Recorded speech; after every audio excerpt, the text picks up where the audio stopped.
தமிழக மக்கள் அனைவருக்கும் வணக்கம். தேர்தல் நெருங்கிருச்சு. தேர்தலில் ஓட்டு போட எல்லாரும் தயாராக இருக்கும் இந்த நேரத்தில் தெரிஞ்சுக்க வேண்டிய ஒரு முக்கியமான சில விஷயங்கள் இருக்குது. நீங்கள் எல்லாரும் தெரிஞ்சுக்க வேண்டிய மறந்து போன ஒரு நபரை பற்றி ஞாபகப்படுத்த வேண்டிய கடமையும் எனக்கு இருக்குது. அது யாரு கேட்டால் இந்த சுகுமார் சார். 1950களில் இந்தியாவில் தேர்தல் நடத்தணும் முடிவு செஞ்ச டயத்தில் இந்த ஆட்டை கூப்பிட்டு தேர்தல் நடத்திட்டாங்க கொடுத்தாங்க. தேர்தல் நடத்தணும் கொடுத்துடலாம், ஆனால் நடத்துறது இன்னைக்கு 2019 தேர்தல் நடத்துறதுக்கு எவ்வளோ பாடுபடுறோம் உங்களுக்கு தெரியணும். 7 கட்டமாக தேர்தல் நடத்துகிறோம். துணை ராணுவத்தை கூப்பிடுறோம், ராணுவத்தை கூப்பிடுறோம், போலீஸை கூப்பிடுறோம். இதை தாண்டி போலி வாக்காளர்களை வெளியே எடுக்கணும், புது வாக்காளரை உள்ள சேர்க்கணும், வாக்கு எப்படி போடணுன்றத விழிப்புணர்வு ஏற்படுத்தணும், ஓட்டுக்கு பணத்தை தடுக்கணும், வாங்குறவனை பிடிக்கணும், கொடுக்குறவனை தடுக்கணும். 1008 பிரச்சனை நடக்குது. கரெக்டா இல்லையா? இதுக்கு இடையில நாம் யோசிக்க வேண்டியது 1951 ஃபர்ஸ்ட் தேர்தல் நடத்தினார் இல்லையா, இவரை பற்றி நீங்கள் எல்லாரும் யோசிச்சே ஆகும். எனக்காக தயவு சொல்கிறேன், ஒரு 10-15 நிமிஷம் செலவு பண்ணி இந்த மனிதர்களை போய் தேடி படிங்க. முகம் தெரியாமல் போன இந்த மனிதர்கள் இருக்காங்க இல்லையா, அடையாமல் எல்லாம் மறைஞ்சு போன இந்த மனிதர்கள் இருக்காங்க இல்லையா, இது மாதிரி நான் பல பேரை படிச்சிருக்கேன் இந்தியாவில். இந்த மனிதர்கள் எதுக்கு இந்தியாவில் இருந்தாங்கன்னு நான் சில நேரம் யோசிச்சது உண்டு. ஏன்னா இன்றைக்கே நல்லா படிச்சுன்னு வச்சுக்கேன், வெளிநாடு ஓடி போயிடுவான் பல பேர். ஆனால் இந்த ஆளுகள் இங்கே இருக்குன்னு அவசியமே இல்லை. ஆனால் மிகப்பெரிய மேத்தமெட்டிஷியன், இவரெல்லாம் இங்கே இருக்குன்னு அவசியமே கிடையாது. ஏன் இவங்க இங்கே இருந்தாங்க அப்போ நான் சில யோசிச்சது உண்டு. ஏன்னா அப்துல் கலாம் மாதிரி சிறந்த தேசியவாதிகள் இருந்தாங்க, அதனால இங்கே இருந்தாங்க. இன்னைக்கு இல்லை, நாளைக்கு மறுநாள் இந்த நாடு நல்ல நிலைமைக்கு வரும். அதுக்கு நாம் இன்னைக்கு உழைக்கணும்னு நினச்சி உழைச்சாங்க. நேர்மையா யாருக்காக உழைச்சாங்க? உங்களுக்காக உழைச்சாங்க, உங்களுடைய எதிர்காலத்துக்காக உழைச்சாங்க. இவங்க உழைக்கலன்னு வச்சுக்கவே நீங்கள் நாடு இப்படி இருக்காது.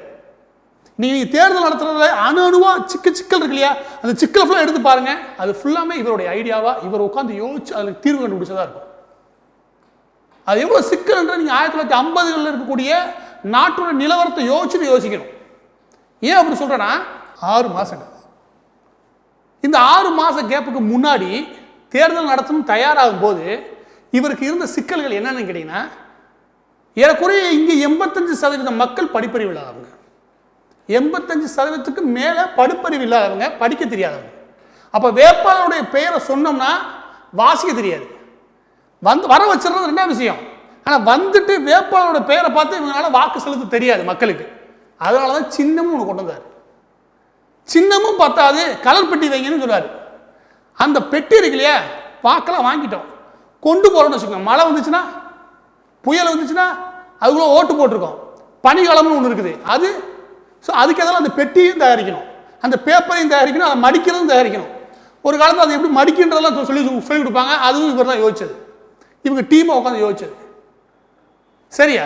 அப்போ ஓட்டு போகிறதுக்கு வரது எப்படி இருக்கணும், அந்த ஓட்டு எப்படி மிஷின் ரெடி பண்ணணும், அந்த ஓட்டுக்கு எப்படி நடத்தணும், அந்த ஐடியாலாம் ரெடி பண்ணிட்டாங்க. அதுக்கு அடுத்த பிரச்சனை என்னங்கன்னா, ஓட்டு போட மக்களை வர வைக்கணும். அது இன்னொரு பெரிய பிரச்சனை. ஏன் இங்கு ஏற்றத்தாழ்வுகள் அதிகம் இருந்த நேரம். அப்ப பட்டியலின சமூகம் ஒரு பக்கம் இருக்காங்க, பெண்கள் ஒரு பக்கம் அழுத்தப்பட்ட நிலைமையில் இருக்காங்க. இப்படி எல்லா தரப்பக்கட்டும் ஏற்றத்தாழ்வுகள் அதிகம் உள்ள ஒரு சமூகம். இந்த ஏற்றத்தாழ்வுக்கு முழுசா ஒழிச்சு கட்டுறதுக்கு தான் எல்லா பேருக்கும் ஓட்டு உரிமை கொடுத்துருக்கோம். அந்த பவரை கொடுத்து தூக்கிட்டு வரணும் இவங்களை. சரியா? அப்போ எல்லா பேரும் உள்ள கொண்டு வரலைன்னா இந்த ஜனநாயகம் நடத்துறது, இந்த ஓட்டு நடத்துறது வேஸ்ட். அப்போ எல்லாத்தையும் உள்ள வர வைக்கிறது தான் இவரோட முதல் வெற்றியா இருக்கும். மகளிரையும் உள்ள வர வைக்கணும், பட்டியலின சமூக மக்களையும் உள்ள கொண்டு வரணும். அது எவ்வளவு பெரிய பிரச்சனை வர வைக்கணும். முதல் தடவை எப்படி நடத்திடும் அவருக்கு. மகளிருக்கு இருக்க பிரச்சனை என்ன கேட்டீங்கன்னு வச்சுக்கோங்க. எடுத்துக்காட்டுக்கு ராமநாதபுரத்தில் இருக்காங்கன்னு வச்சுக்கோங்க, அதை சுற்றி இருக்கக்கூடிய பகுதியில் வாக்காளர் பட்டியல் எடுக்கிறோன்னு வச்சுக்கோங்க. அங்கே போய் கேட்டோம்னா, ஒரு வீட்டில் போய் கேட்டோம்னா, அந்த ஓட்டர் லிஸ்ட் எடுத்து பார்த்தீங்கன்னு, அந்த 1950 எடுத்து பார்த்தீங்கன்னா உங்களுக்கு விவரம் தெரியும். பல மகளிர்களுடைய பேருக்குள்ள பெண்களுடைய பேரே இருக்காது. அந்த பேர் எப்படி இருக்கும்னா, இவருடைய அம்மா, இவருடைய மனைவின்னு இருக்கும். அவங்க பேர்லாம் இருக்காது. ஏன்? ஒன்று கணவன்மார்கள் சொல்றது இல்லை, இன்னும் சில நேரங்கள் நம்ம போய் நேராக போய் கேட்டால் கூட அவங்களும் பேரை சொல்றது இல்லை. சரி, பேரை சொல்லலாம் பரவாயில்ல, கணவன் பேரை சொல்லுங்கன்னா கணவன் பேருன்னு சொல்ல மாட்டாங்க. அப்போ இது பெரிய பிரச்சனை. அதாவது நம்ம எடுத்து போய் கேட்டோம்னு வச்சுக்கோங்க, இன்னைக்கே சொல்ல முடியும், அன்னைக்கு சொல்லவும் மாட்டாங்க.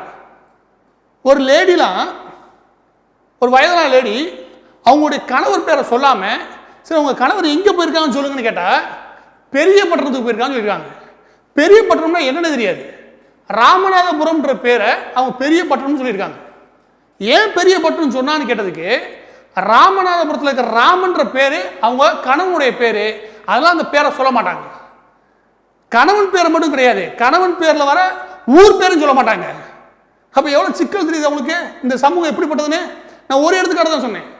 இந்தியா ஃபுல்லா இப்படி ஏகப்பட்ட சிக்கலான மக்கள். இந்த மக்களுக்கு ஃபர்ஸ்ட் அதுல இருந்து வெளியே கொண்டு வரணும், அதை கொண்டு வந்து ஓட்டு போட வைக்கணும். அடுத்து ஓட்டு ஏன் போடுறோன்னு புரிய வைக்கணும். அது இன்னொரு சிக்கல். அதுக்காக திரையரங்கில் போடுறது, ரேடியோவில் ஒளிபரப்புறது, எல்லா வேலையிலும் தயாரிக்கணும். ஏன்னா மக்களுக்கு ஏன் ஓட்டு போடணும்னு புரியணும். இன்னைக்கு பல பேருக்கு ஓட்டு ஏன் போறோம் தெரியல. காலையில் ஒரு ஃபுல்லாக வாங்கி கூட 2000 ரூபா கூட ஓட்டு போறேன்னு தெரியும். அன்னைக்கு சொல்லி புரிய வைக்க நினைச்சாரு. அன்னைக்கு எடுத்த முயற்சி இன்னைக்கு 100% சக்சஸ் ஆகலை. அதை நம்ம ஏற்றுக்கணும். அதுக்கு காரணம் நம்ம பக்கத்து குறை இருக்குது. ஆனால் 1008 குறைகள் உங்க பக்கத்தில் இருந்தாலும், மக்கள் 1008 விஷயங்களை புரிஞ்சுக்கிறாம போனாலும், ஆனால் உங்களோடய நின்னாங்க இந்த மனிதர்கள். உங்களை விட்டு பிரியவே இல்லை அவங்க. நீ புரியலையா பரவாயில்ல, நீ மெதுவா நகரையா பிரச்சனையே இல்லை, ஆனால் உன்னோட சேர்ந்த நகருவேன் அப்படின்னு நினைச்சாங்க பாரு. அதனால தான் நாடு இவ்வளவு தூரம் நகர்ந்து வந்திருக்கு. இன்னைக்கு நாம இந்த மனிதனுடைய தியாகத்தை யோசிச்சு பார்த்தோன்னு வச்சுக்கோங்க, அந்த தேசியவாத சிந்தனையை யோசிச்சு வச்சுக்கோங்க, நாட்டுக்கு நம்ம நேர்மையா இருப்போம். நம்ம நாட்டுக்கு நேர்மையா இருக்கணும், சரியான மனிதர்களை தேர்வு செய்யற எண்ணம் நமக்கு வரும். 17 கோடி மக்களுடைய டேட்டா பேஸ இந்த மாதிரி வாங்கியிருக்காரு. அதுக்கு 16,500 கிளர்க்கு டைப்பிஸ்ட் இருக்காங்க இல்லையா, அவங்களை உட்கார வச்சு இந்த தகவல்களை வாங்கியிருக்காரு. இது எவ்வளவு பெரிய வேலைன்னு யோசிக்க. இந்தியாவோட பரப்பளவு எவ்வளவு? ஏற்கனவே 32,87,000 சதுர கிலோமீட்டர், 32,87,000 சதுர கிலோமீட்டர் பரப்பளவு உள்ள இந்த நாட்டில் எல்லா மூலைக்கும் போய் மக்களுடைய தகவலை வாங்கி அதை ஏற்றணும், அதை லிஸ்ட் போகணும், யார் யாரெல்லாம் தகுதியானவங்கன்னு அந்த வேலையை பார்த்துருக்காரு. இது எவ்வளோ பெரிய வேலை நீங்க யோசிச்சு பார்த்துக்கோங்க. அதனால தேர்தல் 6 மாதம் நடந்துச்சு. சுமார் 68 கட்டங்களுக்கு மேலே தேர்தல் நடத்துனாங்க. இன்னைக்கு எவ்வளோ கட்டம் நடத்துகிறோம்? ஏற்கனவே 7 கட்டம். 7 கட்டக்கே அந்த பாடுபடுத்துகிறோம். 68 கட்டமாக எந்தவித தயக்கமும் இல்லாமல் அந்த வேலையை கொஞ்சம் கூட அலுப்பு இல்லாமல் இந்த வேலை இந்த மனுஷன் பார்த்துருக்காரு. இவரோட சேர்ந்த டீம் ஃபுல்லாமே ஏன் பார்த்தாங்க? இந்த மக்களுக்கு ஒரு சரியான ஜனநாயகத்தை கட்டமைச்சு கொடுக்கணும். இந்த மக்கள் மத்தியில் அப்படி பவரை டிரான்ஸ்ஃபர் பண்ணணும். இந்த மக்களுடைய கையில் கொண்டு போய் அந்த பவரை கொடுக்கணும். ஏன்னா அதுதான் சுதந்திரம். பின்ன சுதந்திரம் எதுக்கு, என்ன பிரயோஜனம்? உங்க கையில் கொண்டு வந்து அந்த உரிமையை கொடுத்துட்டோம்னா நீங்க ஒரு ஆளை தேர்வு செய்வீங்க. அதனால ஜனநாயகம் சரியா நகர ஆரம்பிக்கும். உடனடி மாற்றம் எதுவும் வரப்போறது இல்லை. ஆனால் அடுத்த நூற்றாண்டுகளில் சரியான மாற்றத்தை உருவாக்குறதுக்கு அந்த விதையை நம்ம போடுன்னு நினைச்சாங்க. அதனால தான் இன்னைக்கு உங்க கையில் பவர் இருக்குது. அந்த பவரை நீங்க உணராம அதை விலை பேசி விற்கிறீங்க. சில பேர் அதை மதுக்காக விற்கிறீங்க, சில பேர் பணத்துக்காக விற்கிறீங்க. நீங்க கொஞ்சம் அந்த பவரை சரியா பயன்படுத்தணும்னு நினைச்சு வச்சுக்கோங்க, இந்த நாடு என்னைக்கும் நல்லா திருந்திருக்கும். ஆனால் பிரச்சனை கிடையாது. நீங்க மெதுவாக நகர்ந்தாலும் உங்களோட நின்று இந்த நாட்டை நகர்த்துறதுக்கு இந்த ஆளுங்க, இந்த மாதிரி ஆளுகள் இன்னைக்கும் இருக்காங்க. இன்னைக்கும் எலெக்ஷன் கமிஷன் ஆரம்பிச்சு IAS ஆபீசர்ஸ் வரைக்கும் மிகச்சிறந்த தேசியவாதிகள் இருக்காங்க. அவங்க கூட நகர்றதே கிடையாது. அவங்களுடைய முகம் இவரை மாதிரி உங்களுக்கு தெரியறதும் கிடையாது. ஆனால் அவங்க தொடர்ந்து உழைக்கிறாங்க. நீங்க தயவுசெய்து எல்லாரும் உங்க கடமையை உணருங்க. இந்த பதிவையே இவ்வளவு சொல்ல வேண்டி இருக்கு அப்படின்னு கேட்டீங்கன்னா, 85% படிக்காதவர்கள் இருந்த அந்த காலத்தில் சொல்லி புரிய வைக்க முடிஞ்சிச்சு. எனக்கு 85% மேல படிச்ச சமூகமா மாறிட்டோம். இப்போ சொல்லி புரிய வைக்கிறது கஷ்டமா இருக்கு. அதுவும் இந்த படித்த திமிர் பிடிச்ச கூட்டத்துக்கு அவ்வளவு நாட்டுப்பற்று இல்லாம ஓட்டு போட்டு வந்தேன் என்ன எல்லாமே திட்டு பயில்தான் அப்படி போற போக்குல எல்லாத்தையும் போட்டு விட்டு போறது. பேசுறது அரசியல், அரசியல்வாதி நாட்டை ஆள போறாங்க. அதுல குறைஞ்சபட்ச தகுதியோட அரசியல்ல நம்ம தேர்வு செய்யணும், அதுல நேர்மையான தேர்வு செய்யணும் அப்படின்ற எண்ணம் இவங்களுக்கு கிடையாது. பொத்தாம தான் எல்லாத்தையும் போட்டுவிட்டு போறது.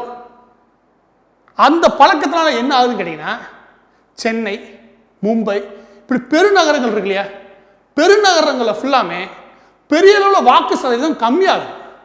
இது ஜனநாயகத்தை, இந்த மக்கள், இந்த மனிதர்களுடைய தியாகத்தை கொச்சைப்படுத்துறது.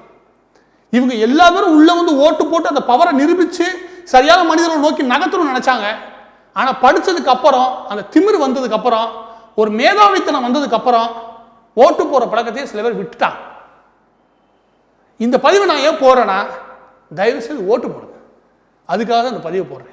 முகம் தெரியாத பல மனிதர்கள் இந்த நாட்டை உருவாக்குறதுக்காக உழைச்சிருக்காங்க. அவங்களுடைய தேசியவாத சிந்தனையை தயவு செய்து பிடிச்சிருங்க மண்டையில. நீங்க யாருக்கு வேணாலும் ஓட்டு போடுங்க, ஆனா ஓட்டு போடுங்க. நன்றி.